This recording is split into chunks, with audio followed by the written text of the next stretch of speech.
Rich dad poor dad series की हर किताब बहुत इम्पोर्टेंट है। जो मनी, फाइनेंस और इन्वेस्टिंग पर इंटरेस्ट रखते हैं उन्हें इन सभी सीरीज की वीडियो देखनी चाहिए। रिच डैड सीरीज की हर किताब ने लोगों को बहुत इम्प्रेस किया है। हेलो दोस्तों, वेलकम। आज हम आपको इसी सीरीज की एक best seller book Rich Dad's Guide to Investing की बुक समरी आपसे शेयर करेंगे, जिसके राइटर रॉबर्ट कियोसाकी हैं, जो पूरी दुनिया के सबसे बड़े फाइनेंस एडवाइज़र हैं। आज मैं आपको इस बुक की 3 इम्पॉर्टेंट लेसन शेयर करूंगा। उससे पहले मैं आपको रिच डैड व पुअर डैड में अंतर समझाता हूं। दोस्तों, पुअर डैड रॉबर्ट के खुद के पिता थे, जो जॉब माइंडसेट के थे और ज़िंदगी भर नौकरी किए और कभी अमीर नहीं बन पाए।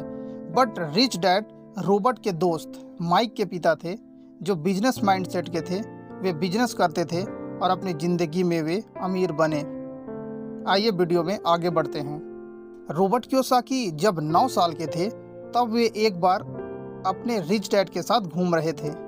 रिच डैड ने उन्हें एक बड़ा आलीशान बंगला दिखाया और उन्होंने कहा कि वो इसे खरीद लिए हैं। रॉबर्ट चौंक गए, क्योंकि उन दिनों रिच डैड की इनकम पुअर डैड की इनकम से भी कम थी। तब रॉबर्ट ने अपने अमीर डैडी से पूछा कि आप कैसे खरीद सकते हो।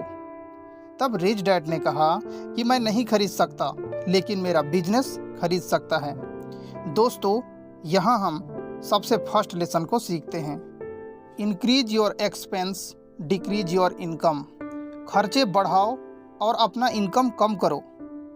आप कहेंगे बिल्कुल उल्टा बोल रहे हैं, क्योंकि ये दुनिया कहती है उससे बिल्कुल उल्टा है। यही इस बुक की मुख्य बात है। इसका मतलब यह है कि आप जो बिजनेस करते हैं उसमें से जितना कम हो सके उतना विड्रॉल करना है और बाकी सारा पैसा इन्वेस्ट करना है। क्योंकि अगर आप ज़्यादा पैसा विड्रॉल करोगे तो आप ज़्यादा पैसा टैक्स में भरोगे, साथ ही बाकी पैसा भी ग्रो नहीं करेगा। इसी फंडामेंटल पर बड़ी बड़ी कंपनियां अपना ज़्यादा से ज़्यादा पैसा इन्वेस्ट करते हैं और टैक्स सेविंग करते हैं। खर्चे बढ़ाने का मतलब है कि आपको सही जगह खर्चे करना चाहिए, यानी एसेट्स खरीदना है, महंगी लाइबिलिटीज नहीं। सेकंड लेसन, अच्छा इन्वेस्टर व अमीर बनने के लिए 3 E's को फॉलो करना चाहिए। First E education, second experience, third access cash. First है एजुकेशन। रिच डैड यहाँ स्कूल या कॉलेज के एजुकेशन की बात नहीं कर रहे हैं, वे फाइनेंशियल नॉलेज की बात करते हैं। लोग कहते हैं कि जब उनके पास ज़्यादा पैसा आएगा तब वे इन्वेस्ट करेंगे, लेकिन सच बात यह है कि जब उनके पास अचानक ज़्यादा पैसा आएगा तो वे उसे नहीं संभाल पाएंगे और कुछ ही दिनों में वे कंगाल हो जाएंगे। रॉबर्ट कियोसाकी के अनुसार आपको फाइनेंशियल नॉलेज के तहत यह जानना जरूरी है कि बिजनेस कैसे किया जाता है, बिजनेस कैसे आगे बढ़ता है, इन्वेस्ट कैसे व कहाँ करना चाहिए, कंपनी का बैलेंस शीट क्या है, कंपाउंडिंग की पावर क्या है, इन्वेस्टिंग क्यों आवश्यक है। इन सब का नॉलेज लेना जरूरी है। सेकंड है एक्सपीरियंस। रिच डैड रॉबर्ट को बचपन से ही एसेट साइड का कॉलम भरने को कहते थे, ताकि रॉबर्ट को एसेट्स के बारे में जानकारी हो सके। रॉबर्ट अपने रिच डैड के कहने पर एसेट शीट को भरते, गलती करते, फिर भरते। ऐसा करके उन्होंने एक्सपीरियंस लिया। रॉबर्ट के अनुसार बैलेंस शीट को प्रैक्टिकल भरने से रियल बैलेंस शीट समझने में आसानी होती है। इसी प्रकार हमें भी छोटे छोटे अमाउंट से इन्वेस्टिंग शुरू करके एक्सपीरियंस लेनी चाहिए। साथ ही कंपनी के बैलेंस शीट को पढ़ने आनी चाहिए। थर्ड है एक्सेस कैश। आपको इसकी इतनी ज़रूरत नहीं है, क्योंकि जब आपके पास एजुकेशन व एक्सपीरियंस होती है तो पैसा अपने आप फ्लो करेगा।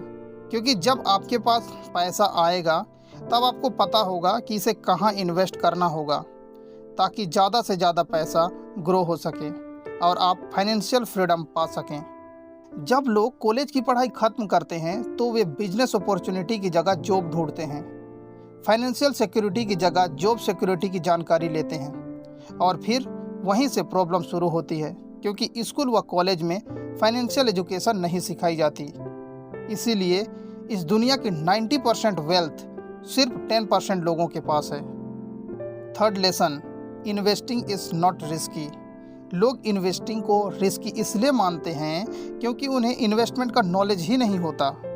अगर मैं आपसे एक सवाल करूं कि लोग अमीर कैसे बनते हैं, या तो वे किसी बिजनेस में सक्सेसफुल होते हैं या किसी दूसरे के बिजनेस में पैसा लगाते हैं। लेकिन यह चीज़ रातों रात नहीं होता। अगर आप किसी कंपनी का शेयर खरीदते हैं तो वह तुरंत ऊपर नहीं जाएगा, उसके लिए आपको समय देना पड़ेगा। कंपाउंडिंग की पावर को समझना पड़ेगा। आपको शेयर का भाव गिरने पर नहीं डरना चाहिए और धैर्य बनाकर होल्ड करना चाहिए, जो लॉन्ग टर्म में आपको रिटर्न देगा। राइटर कहते हैं कि इन्वेस्टिंग रिस्की नहीं होती दो चीज़ों पर। पहला, जब आप खुद की कंपनी में इन्वेस्ट करते हैं। सेकंड, जब आप दूसरी अच्छी कंपनी में इन्वेस्ट करते हैं जिसका बैलेंस शीट ठीक है, जो कंपनी अच्छा परफॉर्म कर रही है, जिसका फंडामेंटल ठीक है। यहाँ आप लंबे समय तक अपने शेयर को होल्ड करेंगे तो आपको अच्छा रिटर्न जरूर मिलेगा। दोस्तों, आज की भागम भाग दुनिया में युवा पीढ़ी सिर्फ मौज मस्ती में ज़्यादा समय दे रहे हैं। उन्हें भविष्य में पछतावा होगा। अगर आप फ्यूचर में कुछ बेस्ट करना चाहते हैं तो आप भीड़ भाड़ से अलग होकर हमारे चैनल के बुक्स को फॉलो कीजिए, जहां मिलता है आपको हर प्रकार की बुक्स की समरी जो आपको आगे बढ़ने में मदद करेगा। साथ ही वीडियो को ज़्यादा से ज़्यादा शेयर करें ताकि ज़्यादा से ज़्यादा लोगों को इन्वेस्टिंग का नॉलेज मिल सके। मिलते हैं नेक्स्ट वीडियो में, तब तक के लिए like share comment and subscribe.